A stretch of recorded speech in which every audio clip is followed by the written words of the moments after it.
Nemesio Etxanizen saioa hasteko bere bi kantatxo elkartuta joko ditut.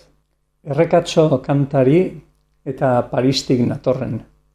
Seguro nago zuetako asko entzun orduko gogoratuko zeatela bai kantakin eta baita seguro asko zuen gaztetako oroitzapenen batekin ere. Ikasi beharren gauden erengandik hasita kantuak ez bakarrik baloratzen dauken kalidadekatik. Oraingo honek eta ondoren etorriko dienak datorren saiotan esan nahi dut, igual kalidade gehiagiko kantak ez di izango, baina balio historiko handie dutela seguro. Eta balio historikoz aparte ere, bere kontekston jartzen balen baditugu, ikusi behar dugu gara haietan etzeola ezer euskeraz. Agian kanpoko doinun bat euskeratu eta hoixe, baina bestela ezer etzeon. Beraz, eman behar dugu benetan duten balioa.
Nemesio Etxaniz Azkoitin jaio zen.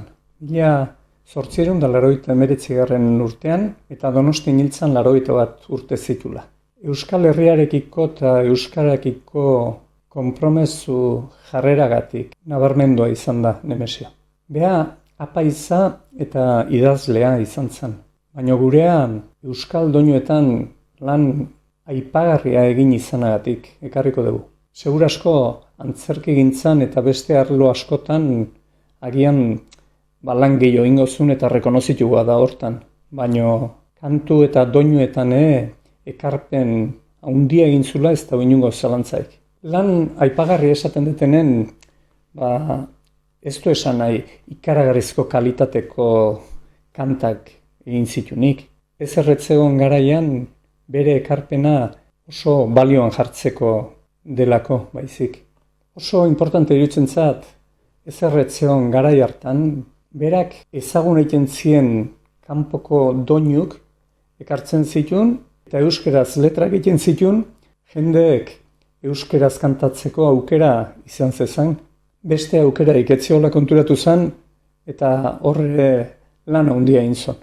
Hasieran ikusi dugun bezala aurren kantak ere egin zituen. Eta oso konsiente zen hori landu beharreko atal bat zala, zatik hori izango zen gure geroa. Bere izen osoa Nemesio Agapito Etxaniz Aranbarri zen, baina Nemesio Etxaniz bezala ezagutu izan da. Amilaitz goitizenarekin ezagutu izan da. Bere ite Jose Luis Etxaniz merkataria zen, eta ama berriz Maria Antonia Aranbarri, hau gara hartako gehienak bezala etxeko Andrea. Gurasok oso elizkoiak zituen, elizkoiak eta oso tradizionalistak. Aike behintzat, sinismen kontutan radikal xamarrata dana. Nemesion lehenda biziko ikasketak Azkoitin bertan egin zituen. Miserikordia eta Lasalle ikastetxetan. Ondoren, urte pare bat Lekarozen ikasi ondoren, Santanderra juntzan, Santanderreko Komilasen zion seminarion basobrare. Eta zeinik esango zuen, hau tzakun eta han sortu zitzaion Euskal Zaletasuna sobrare. Bertan bazun ikaskiden bat aitzol eta hoi izan zen arrazoi nagusie bera Euskarara hainbeste bultzatzeko. Oraindik Komilasen ziola argitaratu zuen idatzi bat, bere aitek sobrare txikitan kontatzen zion historin bat pentsatu zuen idaztea eta argiaren laguntzaz argitaratu egin zuen. Hoi izan zen 1923 eta urte bete behan dugu behar baino lehenago apaiztu zen, sobrare bere aite gaixo zeon, minbizi zeuken eta irtenbidei gabe, eta ordun beak apaiz ikusteko ilusioa zeuken semea eta ordun aurreratu egin zuen bere ordenazioa. Gerora urte eta erdi Arabako Urarten egon zen, eta handik Bergarako Santa Marina parrokira juntzan apaiz laguntzaile bezala. Hasieran herritarren arten moral puritanoa eta bultzatzen saiatu zen, bere ikasketan ondorioz eta bere etxen ikusitakoa, sobrare bere aike pixkat izan deun bezala, nahiko estremista xamarra zen. Baina gerora seitun konturatu zen bide hori etzi jola inora. Eta jarrera moralista haiek alde batera utzi zituen, eta baita pixkat zalantzan jarri zuen Komilasen ikasitako dotrina haue. Bergarako egonaldi hortan kantua, antzerkia eta zinea landu zituen. Horrezaz gain zenbait artikulu ere argitaratzen zituen Donostiko Eldia egunkarian. Gerra Zibilaren hasieran indar espainola bultzatuta bea Burgos aldea bialdu zuen eta han esan dezagun karguri gabe bezala utzi zuela. Eta baita bere funtzio sakratuak ematea ere galeraz egin zien, debekatuta zeuken. 1927ko maiatzean Gipuzkoara itzuli zen, Debara. Han batzun anai bat mediku eta bere etxen babestuta han egon zen. 2 urte behan dugu gerra bukatu eta bea Zumaia bihali zuen. Artadi auzoko San Miguel Elizako apaiz. Baina hemen etzun gehiegi iraun. 40. urten aste santun beha geindako predikua edo sermoi batek arazok sortu zizkion. Batek denuntziatu egingo zon eta gotzaiekin izan zituen ikaragarrizko tirabira sobrari.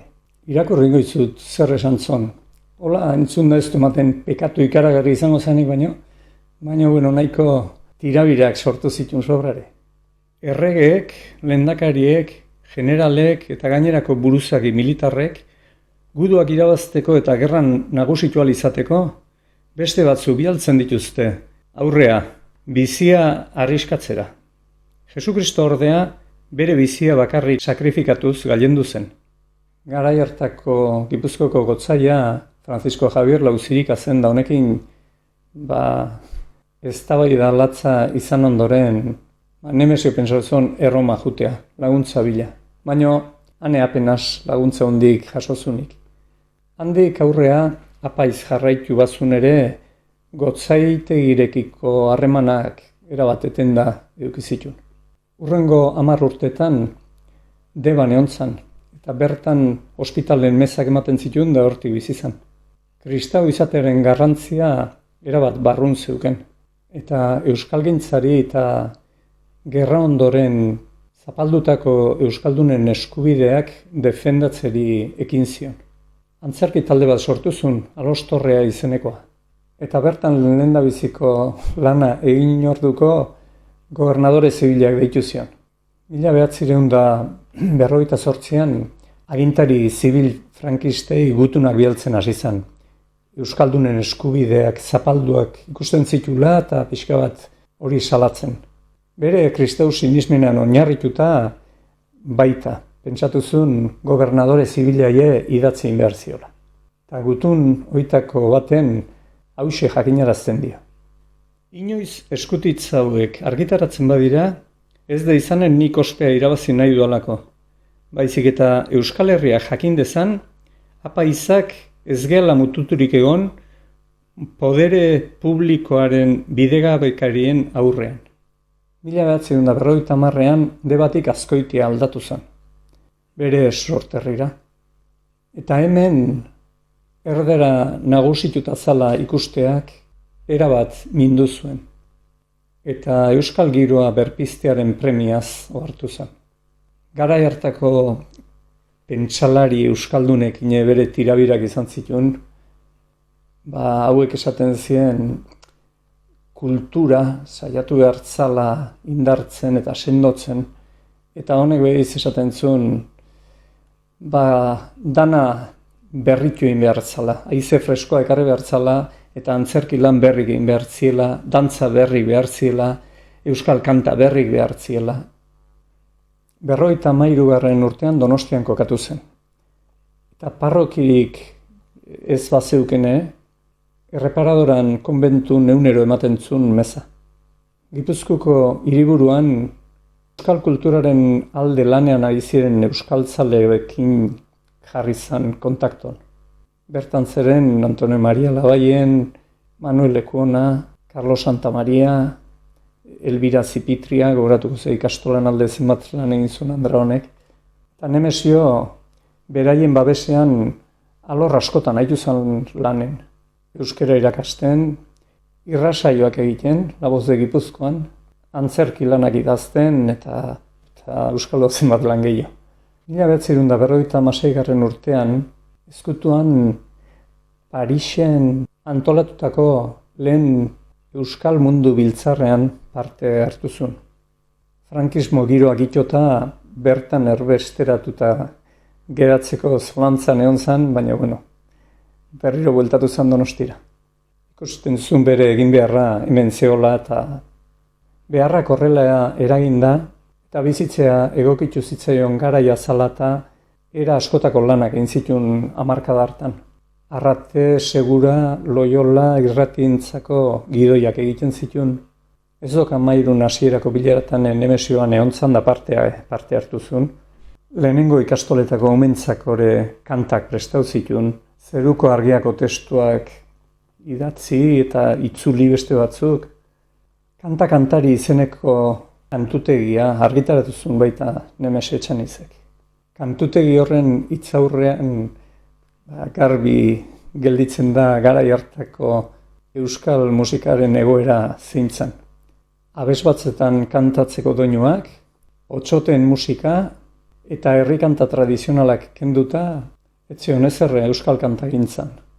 Basamortu bat zen. Inguruko herritan nagusitzen ari zien doinu eta erritmo berriek, erderaz ez balimazan ez zeuden inungo aukeraik hemen.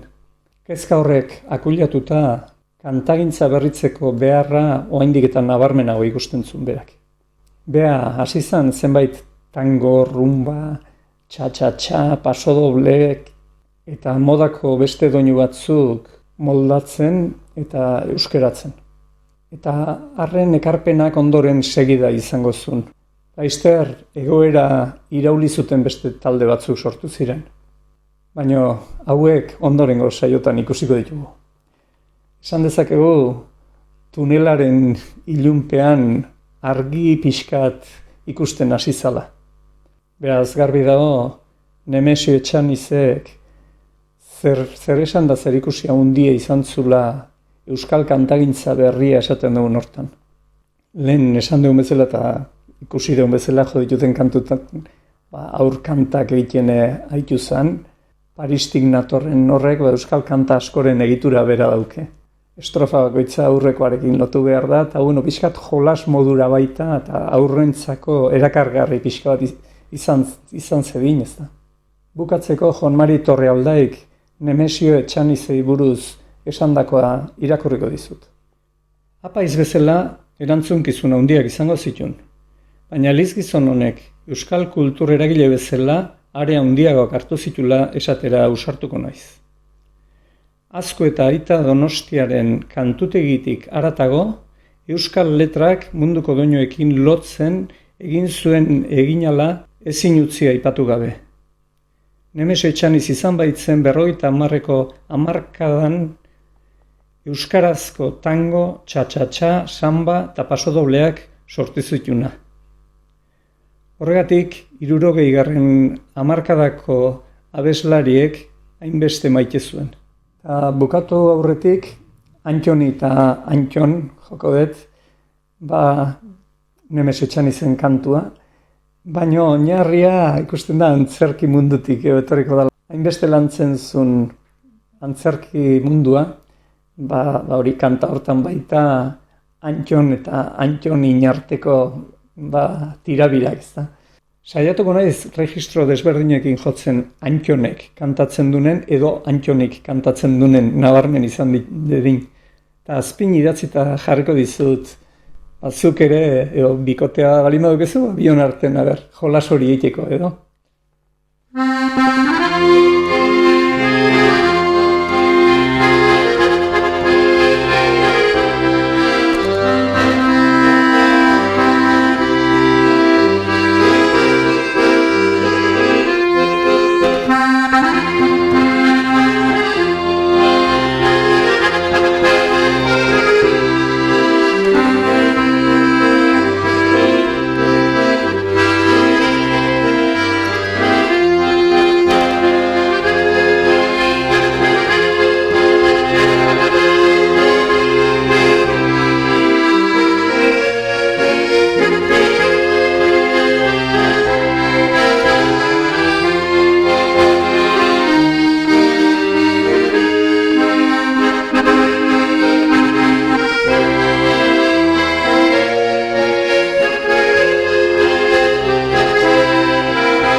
Hauxe zan guztie, Nemesio Etxaniz pixkat ezautuko zendulakon, urrun arte, eta ondo izan bitarte.